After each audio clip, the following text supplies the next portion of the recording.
great job everybody's done so far. If you want to watch some of the action, it's on YouTube. Just search Manatee Zoo. And we're very honored to have a very talented Matt Schultz in the studio right now of Cage the Elephant. How's it going, Matt? Hello, thank you. I appreciate that intro. I thought you were talking about me. Well, you're talented in other ways here. Yeah. First, I do want to say, Tim and I just are so passionate about the new record. It is just off the chain. We listen to it all the time. It's an incredible album. Thank you so much. I really appreciate that. I mean, it's really a good day starter. We poured a lot of blood, sweat, and tears into that record. So I have to tell you, Matt, it made it to the hard drive in my car. And not many albums make it to the hard drive in the car. Well, I appreciate that. It's an honor. It's an honor. It just, sonically to me, I mean, you guys have had such an incredible couple of years. I mean, like 6 top number 1 alternatives in the past 2 years. I mean, Cage had just been blowing up. And then you come out with Tell Me I'm Pretty. And I'm listening to this album, and I'm like, if you told me pick the single, it would be hard. I appreciate that. I really do appreciate it. I mean, there's so many great songs on the album. And, you know, I'm kind of an old fart, Matt. So what kind of really struck me is the album sounds like, to me, and you can say I'm full of it, but I think the greatest years of rock and roll were like 1967 to about 1971. I love those years in rock and roll myself as well. And sure. This album sounds like that. Thank you so much. When we were making the record, Dan has a really deep knowledge of obscure garage rock that we'd never heard of. Like he would do this really cool thing where we would cut a track and then he'd bring everyone into the control room and just start spinning these records, these obscure records. And it'd be like some Argentinian garage rock band from like 65 or whatever. And we're trying to Shazam and it won't come up on Shazam, you know. And he definitely had a really positive effect in that way. Also, I think one of the things that is one of Dan's strong suits, and I think that also translates possibly as a more classic or timeless sound, is that Dan wanted us to peel back the layers rather than nervously just trying to pile things on top of the track. And he just really believed in allowing the material to stand for itself. And I think that was another really huge positive impact on the record. Well, there's so many just reminiscences throughout the album on different tracks, and I'm like, you know, for 1 minute I feel like I'm listening to one band, and then I feel like I'm listening to another band, and I'm talking about historical things. I'm talking about Velvet Underground, like the Yardbirds, Pixies. You know, and all these images popping into my head, and I'm like, this is cool. You know? Well, it was funny because while we were touring for Melophobia, that was just an incredible couple years to supporting that record. And one of the really great things that happened was during one of the Bonnaroo performances while we were supporting it, I got asked to do the Super Jam, and with Robbie Krieger, The Doors, and we did Break On Through. I remember we were there. Yeah, and so we were rehearsing the song before Robbie showed up, and everybody was wigging out like I wrote the song, and I was just like, you know, I think that people miss this kind of sentiment so badly that they want someone to embody that that spirit. And so when we went into, and this was before Robbie came in, then when he came in and like plugged in and started playing the guitar, it's like, oh, that's where the sound of The Doors comes from, in the man's fingers, because he's not playing through a pedal or anything. He just plugs into the amp, and his sound is just how he plays. It's one of the incredible things about a lot of those guys from that time period. And so anyways, when we went to start writing the record, we really wanted to capture the spirit that was behind that, because we don't feel any particular responsibility to align ourselves with like any genre-specific title or anything like that. But the spirit of rock and roll Right. is what we love, and we want to carry with our music no matter where we go. So Yeah. Well, you definitely nailed it. You definitely have the spirit. Tell Me I'm Pretty, because it's a rock and roll album. I think it's a great rock and roll album. thank you so much. And we're anxiously awaiting seeing you on stage, performing it live. Have you gotten a nice outfit for tonight? I don't know. He looks so good at Bonnaroo. He is The a golden stage jacket. man. He is a stage Space man Jam. for sure. It was very cool, even when you're surfing in the crowd. Do you ever? Yeah. Please do. Back to the album just for a second. Somebody with a label told me that y'all actually used a lot of vintage amps in the studio. During the recording process, I think that Nick was amped up most of the time, and I couldn't say what amp he was running through. But Brad actually went direct into the board almost Really? on all the tracks. Yeah, I mean it was an amazing. I couldn't tell you what the board was either. I'm not really a tech guy, but I know that it's a really nice piece of equipment that that has some years on it, Yeah. and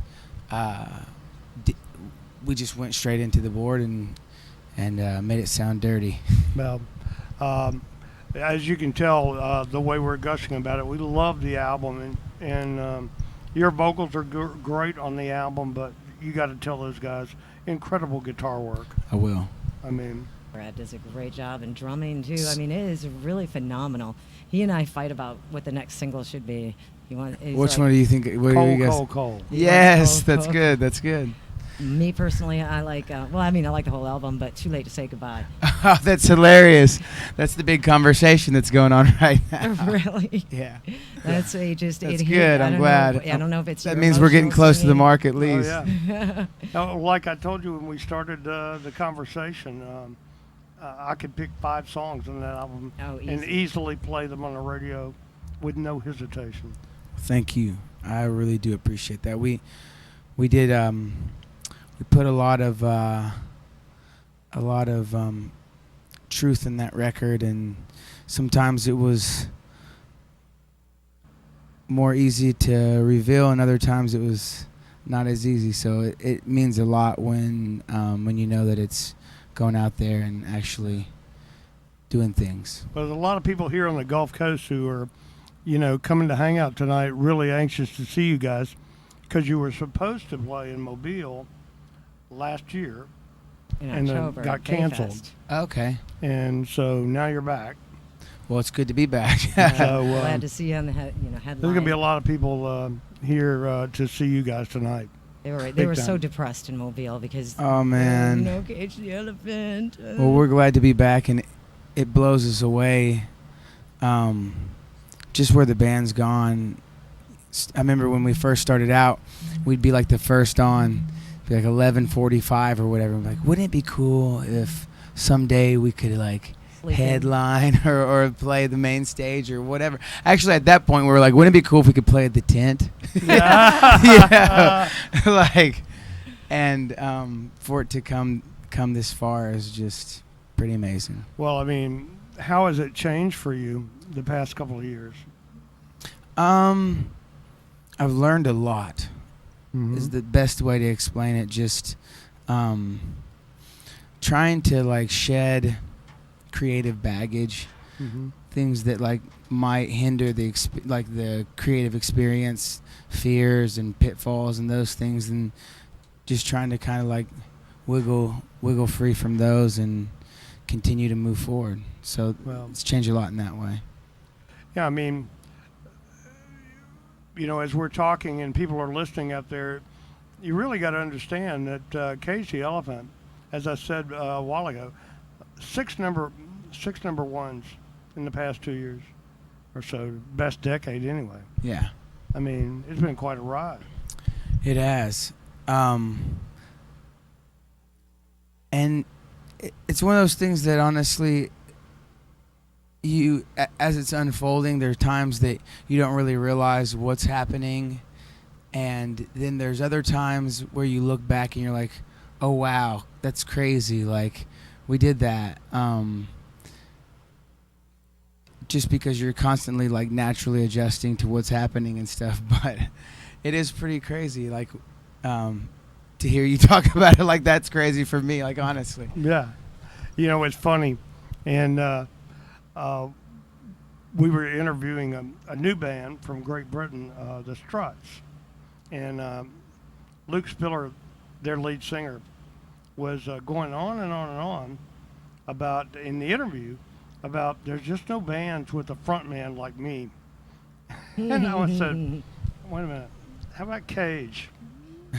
You need to go see Cage the Elephant, yeah. He's like saying there's not that many bands anymore where there's just a guy who's a front man. I'm like, what about Cage the Elephant? He's inspired a lot by Queen, and he's very I don't want to say flamboyant, but very flashy, and they rock, and they have more hints of like the 70s glam rock. Okay. Is what is very rough. They're very good. I'll have to check it out, yeah. The Struts. So Leanne asked you what you're going to wear tonight, and you don't know, but I'm not sure yet. but we know you're going to put on a show. Oh, I had one more question, though. I've noticed on the new record, the word trouble comes up a lot. Yeah. And, and it, of course, has the dichotomous thing. But yet, you just got married to a beautiful French model. How could you be thinking about trouble?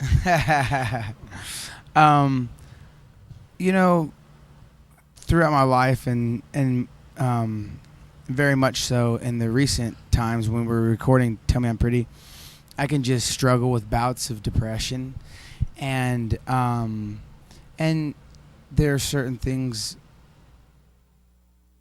about my personal life that aren't necessarily publicly known or whatever from like growing up and stuff, and just like overcoming adversities and stuff. So a lot of that's in the music. And I was talking to someone about this last night. It's like with each step of the career or whatever, as the band has grown and acquired some success or whatever, there's always been a nice dose of pain with it to kind of keep things real. And so okay, I comprehend. I just wanted to confirm if it was since you asked that question. Portuguese Night Fight. Yeah. What a great song. That song. Where'd that come from? We actually were playing Port in Portugal, and we like went for a wander, and we ended up in a bad neighborhood. And so I was like, man, I would not want to get in a fight here because I'm pretty sure it'd be a knife fight. And I was like, Portuguese knife fight. So I wrote it down, and then I remember as soon as I wrote it down, I was like, this should be about like a relationship instead of like, you know what I mean? Mm-hmm. That's good. Yeah, that's right. That was the other song, Punchin' Bag. I was going to ask you about that one, if that was... Punching Bag? Brad and I were getting into it one day in the studio, and he was like just constantly over my shoulder that day. And so I started writing the song about Brad, and I was like, I'm not your punching bag. And then I guess I decided I didn't want the negative vibes to carry over into the album, so I just started thinking, and I thought it would be nice to write a song about who was her name's just slipped my memory, but the serial killer who would kill men who abused her. Oh yeah. We're getting help from offset. Yeah, we're gonna phone People a friend. People are gonna start tweeting. Yeah, totally. Let me check the Twitter right now. Can I get a lifeline? But I watched a documentary on that, and I was like, that'd be a cool thing to write about. Cool. Oh, that is. I like that. That's a good idea. So remember, don't mess with the ladies, man. You just never know. Yeah, tell them they're pretty. So anything else? No, I just thank you so much for taking the time. Thank you guys. Really was an honor to get to talk to you about a great record. Thank you. I appreciate that. I really do. So thanks for coming in. It's Matt Schultz, Cage the Elephant from Backstage Hangout Festival with 92 Zoo. Kitchell.